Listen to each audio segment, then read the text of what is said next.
আমাদের রমনা নদী পাড়ে সৌন্দর্যায়ন, আলোকসজ্জা এবং পার্কের পুনর্নবীকরণ এবং ঝিলের সংস্কার সহ রাস্তা নির্মাণ, এটা একটা আমাদের প্রকল্পের মধ্যে দেওয়া আছে প্রায় 2 কোটি টাকার কাজে। এটা মাননীয় মুখ্যমন্ত্রীর হাতে আমরা উদ্বোধন করব, তারপরে আমাদের কাজ চলবে। অলরেডি কাজ আমাদের চালু হয়ে গেছে। মুখ্যমন্ত্রীর হাতে উদ্বোধন করার পর আমরা পুরো দমে ওই এলাকাটা কাজ করব। এখন পর্যন্ত কী কী কাজকর্ম চলছে আপনাদের? আমাদের ইতিমধ্যে নদীর ধারের আলোকসজ্জা করা হয়ে গেছে এবং ওখানে একটি জল ট্যাঙ্কি নির্মাণ করা হয়েছে। আরও আমরা ওখানে নদীর পাড়ে আমরা ল্যাট্রিন এবং রান্নার সেট এসব করার আমাদের প্রোগ্রাম চলছে। আর পার্কে অলরেডি আমার চতুর্দিক দিয়ে পার্কটাকে ঘিরে দেওয়া হচ্ছে এবং মাঝখান দিয়ে পাথওয়ে রাস্তা করা হচ্ছে লোকের ঘোরার জন্য, এবং মাঝে মাঝে বসার সিট,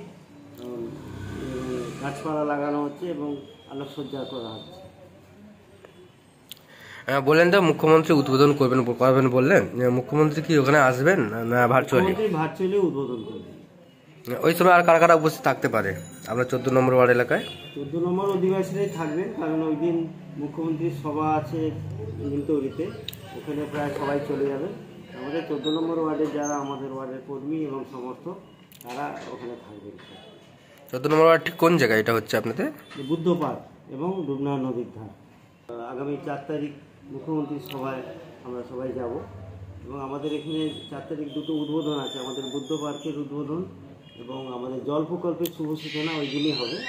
তো ওখানে আমরা এখানেও থাকবো, আবার ওখানেও যাব এবং এই উপলক্ষে আমরা মিটিং আমাদের এলাকায় সব দেখেছি, সব লোককে জানানো হচ্ছে। আমরা তার পাশাপাশি আমরা ব্রিগেডে যাওয়ার জন্য প্রস্তুতি সভা সব। আমার নাম বৈদ্যনাথ সিনহা, কাউন্সিলর 14 নম্বর।